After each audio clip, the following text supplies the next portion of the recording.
Dinhata SFI এর জেলা সভাপতিকে মারধরের প্রতিবাদে রবিবার কোচবিহারের পুলিশ সুপারের অফিস ঘেরাও করে বিক্ষোভ দেখালো এসএফআই এর জেলা কমিটির সদস্যরা। সংগঠনের অভিযোগ, দিনহাটার একটি খেলার অনুষ্ঠানে গিয়েছিলেন এসএফআই এর জেলা সভাপতি জিৎ কুমার পাল। সেখানে বেশ কিছু তৃণমূলের দুষ্কৃতী তাদের ওপর হামলা চালায় এবং মারধর করে বলে অভিযোগ।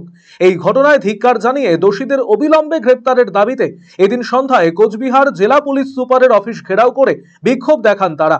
তাদের বক্তব্য, যতক্ষণ না পুলিশের পক্ষ থেকে ওই দুষ্কৃতীদের গ্রেপ্তার করার বিষয়ে কোনো পদক্ষেপ নেওয়া হচ্ছে ততক্ষণ তাদের এই বিক্ষোভ চলবে। দিনহাটাতে চুনোপটি এনসিপি দুষ্কৃতীরা বারবার করে বলছে এসএফআইকে মেরে ঘরে ঢুকিয়ে দেওয়া। আমরা বারবার প্রশাসনের দ্বারস্থ হয়েছি, প্রশাসনকে মেল করেছি, এসপি সাহেবকে মেল করেছি। এসপি সাহেবের তরফ নড়েনি, যার ফলাফল আজকে দিনহাটায় দেখা গেল এসএফআই একটা খেলা চলছিল, সেই খেলায় আমাদের সভাপতি উপস্থিত ছিল। সেই সভাপতিকে তারা অ্যাটাক করে এবং তাকে আহত করে।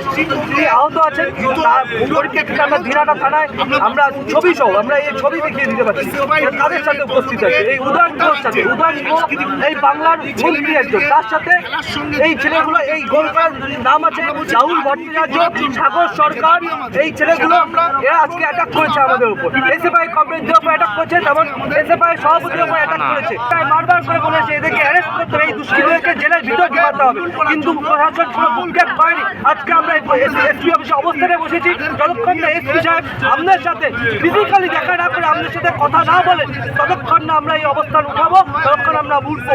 আমরা যদি দেখি এসপি সাহেব যদি এখানে আমাদের সাথে কথা বলতে না আসেন, আমরা সারা রাত্রি বসতে বাধ্য হবো। আর আগামী দিনে আরো বৃহত্তর আন্দোলনে যেতে হবো। তার ফলস্বরূপ যদি বাংলা সহ কোচবিহারের যদি আইন ব্যবস্থা অবনতি করে, তাই পুরোপুরি সরকারের থাকবে, পুরোপুরি প্রশাসনের থাকবে।